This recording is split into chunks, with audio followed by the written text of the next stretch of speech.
Olá a todos, alunos da Termodinâmica da Univag. Dando sequência à nossa aula, peço para vocês que participem, por mais que ela está de forma interativa, faz parte desse processo no momento, né? A gente chama de educação domiciliar. No caso, devido às medidas restritivas que está tendo no momento, não que o curso seja EAD, mas sim que é necessário nesse grau de questão que a gente está vivendo nesse momento, né? É algo necessário, ok? Bom, peço já desculpa se sair alguma falha em relação ao áudio, barulhos externos, apesar de eu estar na minha casa, né? Portas fechadas, ar-condicionado ligado, para evitar menos barulho, mas tem vizinhos, tem criança, enfim. Pode acontecer barulhos externos aí que não tem como eu controlar, ok? Peço desculpa, mas em relação ao conteúdo será ministrado para que vocês tenham entendimento do nosso assunto, tá? Então vamos lá, pessoal, vamos dar continuidade às nossas aulas, ok? Na aula passada, o que a gente viu? A gente viu sobre as trocas de energia térmica, lembra? Aí a gente abordou 3 tipos de calor: específico e calor sensível. Hoje a gente vai trabalhar o calor latente e meios de propagação de calor, ok? Só para lembrar vocês, né? A gente viu que calor sensível tem a ver com a variação de temperatura que acontece em relação ao sistema. Calor latente que a gente vai ver hoje, a gente viu que é um calor suficiente para ter a mudança de estado físico, a gente vai abordar. Né? E a gente vai ver também hoje a transmissão de calor em relação à condução, convecção, radiação. Né? Então vamos dar sequência. Calor latente. O que é esse calor latente? Bom, conceitualmente, calor latente é o calor de transformação, ou seja, a quantidade de calor recebida por um corpo durante que resulta uma mudança no estado físico. Que estado físico seria esse? Exemplo que a gente usa é a água. A água nós temos diferentes tipos de estados. No caso, sólido, líquido e gasoso, onde o processo de mudança de fase tem os nomes, né? Fusão, vaporização, liquefação, solidificação. Isso aqui a gente viu lá no ensino médio, né? A gente aprendeu isso aqui lá no ensino médio sobre as mudanças de fase da água. E o calor latente, o que vem a ser? É a quantidade de calor, ou seja, energia cinética, suficiente para que haja essa mudança, ok? A água, imagina você aquecendo a água. Ela vai aumentando a temperatura, quando ela chega numa temperatura X específica, ela muda de líquido para gasoso. Então, basicamente, qual é a quantidade de temperatura necessária para que haja essa mudança? Isso é o calor latente. É importante ressaltar que, durante essa transformação, a temperatura permanece constante. A única coisa que varia, realmente, é a aglomeração, porque, por exemplo, o vapor acaba ocupando mais espaço dentro do local, né? Mas a temperatura tende a ser constante naquele momento de mudança de fase.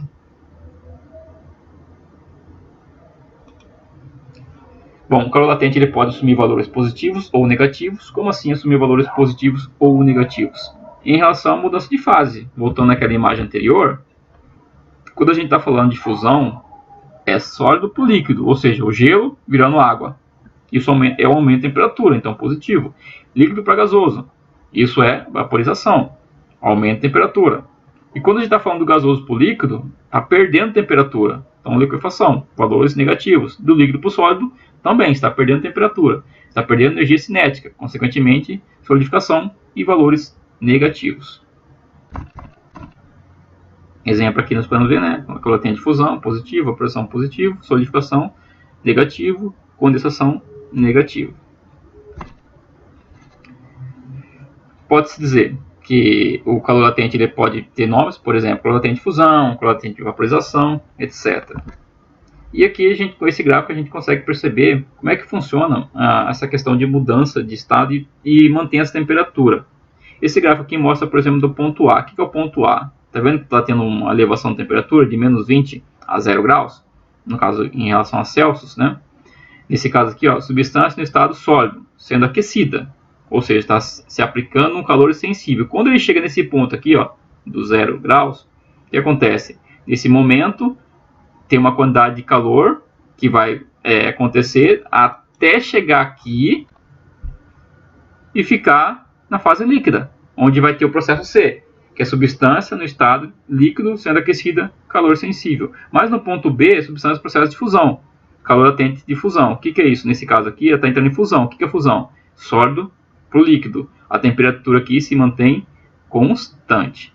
O que muda aqui é só a quantidade de calorias, mas a temperatura se mantém constante, ok?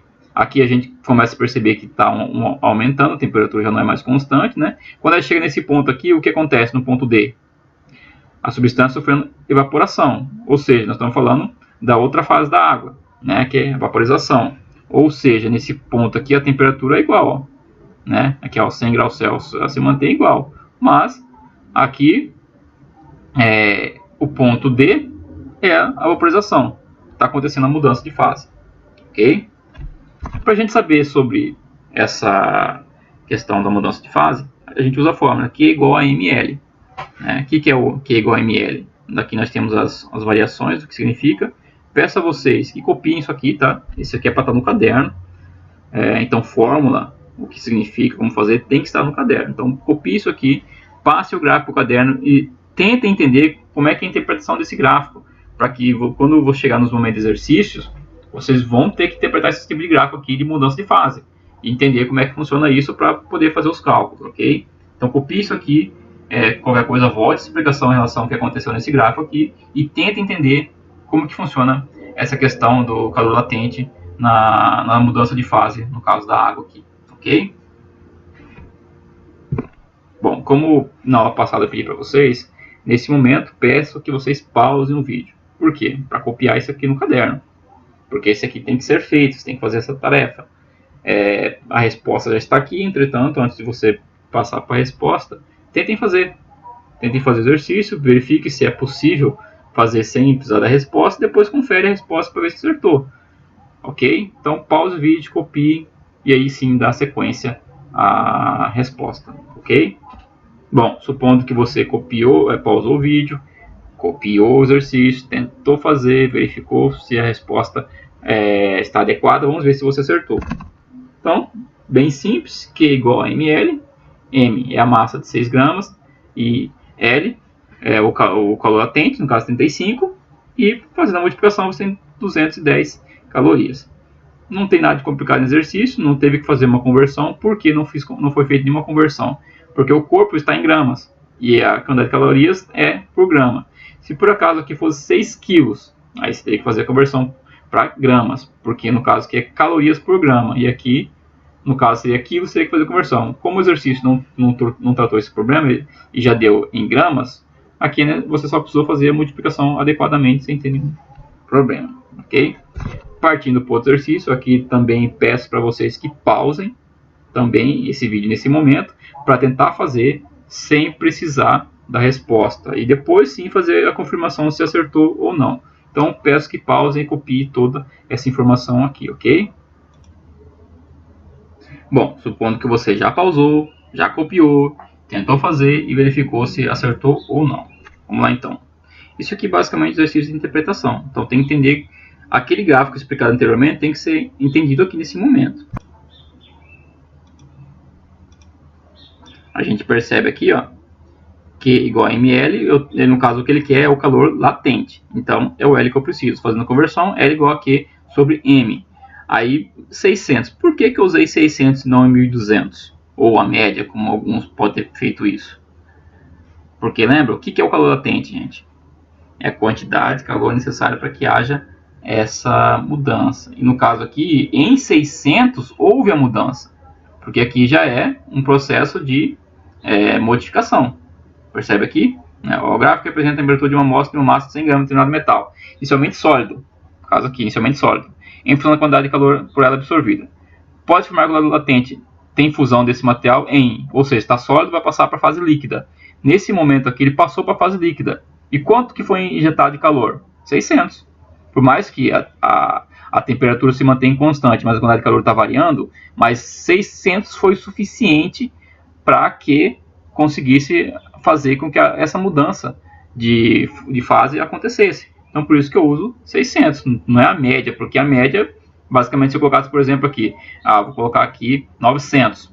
Se eu colocar aqui 900, eu não preciso de 900 para criar essa mudança, eu preciso só de 600. 600 já houve essa mudança, começou a ter o processo de mudança, no caso da fusão, que é o líquido, o sólido por líquido, ok? Então tá aí a resposta.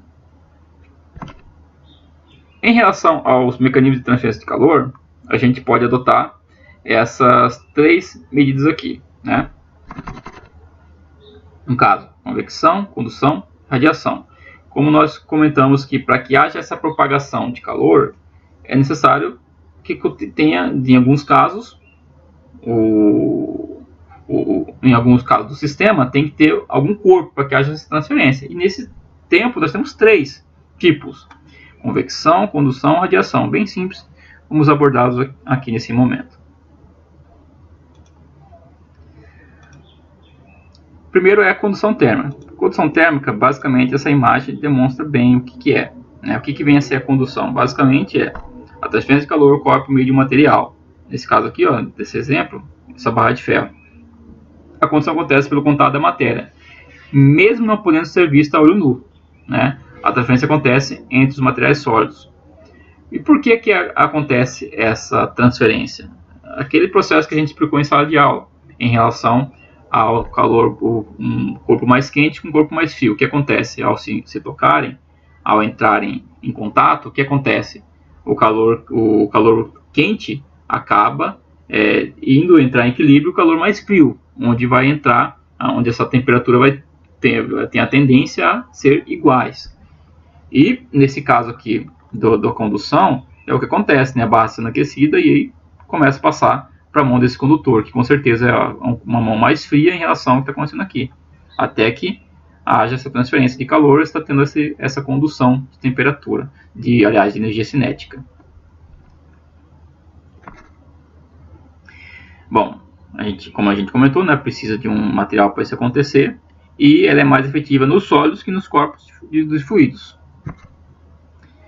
Existem substâncias que permitem uma transferência com maior facilidade e outros que não tem tanta facilidade. Um exemplo de bom condutor é os metais, né? Por exemplo, as panelas têm uma alta facilidade de transmissão de calor.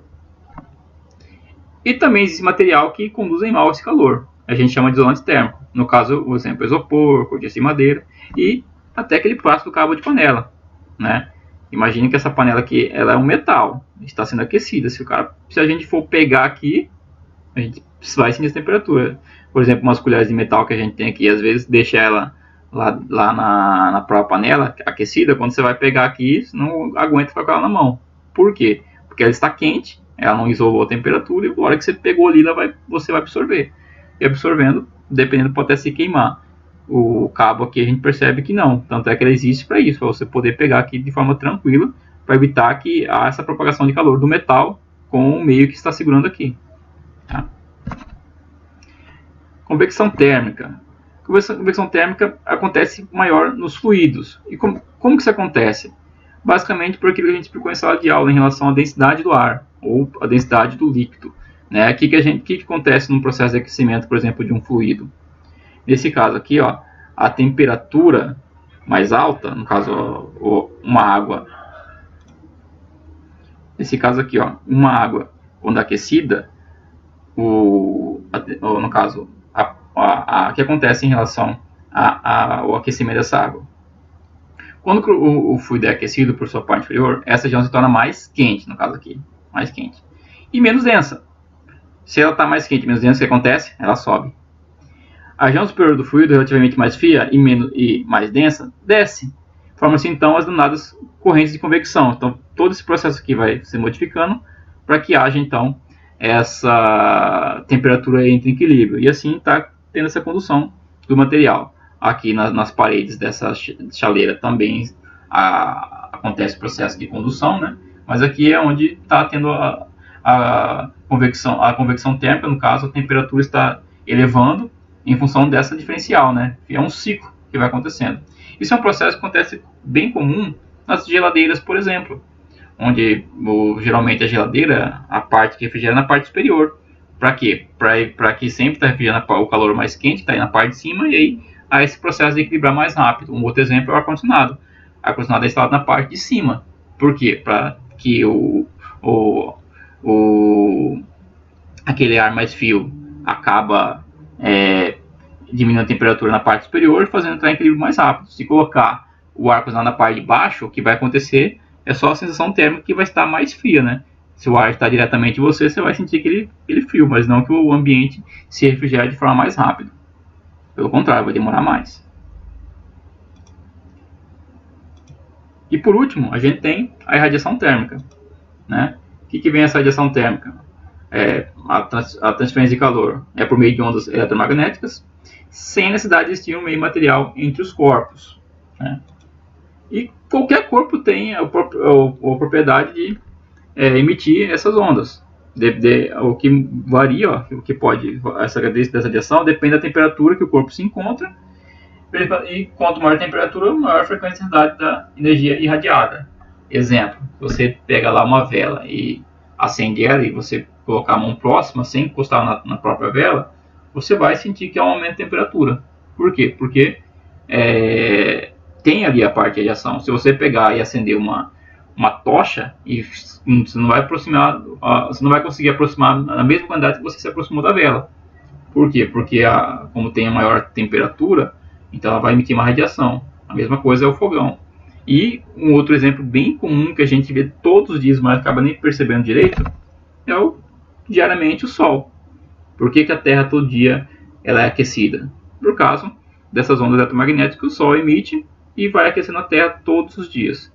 É uma forma de propagação de calor que a gente não sente, né? Aliás, a gente sente na questão da temperatura, mas a gente não verifica isso, né? Mas meio que acontece essa troca de calor.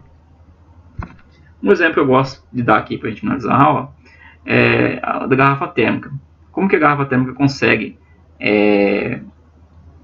conservar a temperatura ali? Porque ela conhece os 3 meios de propagação de calor.